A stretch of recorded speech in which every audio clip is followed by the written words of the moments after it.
অঙ্কে ভালো করার দুটো উপায়। হ্যাঁ, অনেকেই আমাকে এই প্রশ্নটা করে, বিশেষ করে আমার ছাত্রছাত্রীরা, যে স্যার অঙ্কে ভালো নাম্বার পাবো কী করে। তো দুটো উপায় অঙ্কে ভালো নাম্বার পাওয়ার।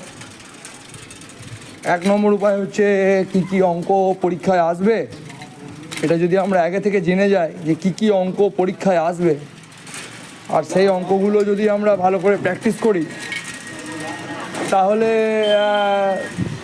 বা মুখস্থ করি, তাহলে অঙ্ক পরীক্ষা খুব ভালো হবে। কোন অঙ্কগুলো আসবে আমি আগে থেকে জেনে গেছি আর মুখস্থ করেছি অঙ্কগুলো, এবং অঙ্কগুলো করে দিয়েছি মুখস্থ করে, এবং খুব ভালো নাম্বার পেয়েছি। আর একটা উপায় হচ্ছে একটু একটু লং টার্ম উপায়। এটা এই আগে যেটা বললাম এটা ছিল শর্টকাট, আর এর পরে যেটা বলছি এটা লং টার্ম। এটা হচ্ছে সারা বছর প্র্যাকটিস করা, সারা বছর অঙ্ক প্র্যাকটিস করা। হ্যাঁ, অঙ্কগুলোকে আলাদা আলাদা বই থেকে আলাদা আলাদা রেফারেন্স বইয়ের বিভিন্ন রকমের বিভিন্ন ধরনের অঙ্ক সলভ করা। হ্যাঁ, একদমই মুখস্থ না করা, কনসেপ্ট বোঝা, কনসেপ্টের ওপরে বেশি জোর দেওয়া। মানে কনসেপ্ট মানে আমি কনসেপ্ট করে অনেকে, কিন্তু কনসেপ্টটা কী? কনসেপ্ট হচ্ছে আসলে ছবির মতো অঙ্ককে বুঝতে পারা।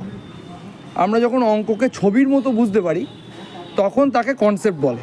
কোনো কিছুই আমাদের মানুষের হিউম্যান ব্রেন ছবির মতো করে ওটাকে অ্যানালাইজ করার চেষ্টা করে, ছবিতে পরিণত করার চেষ্টা করে। যে কোনো ঘটনা হোক বা যে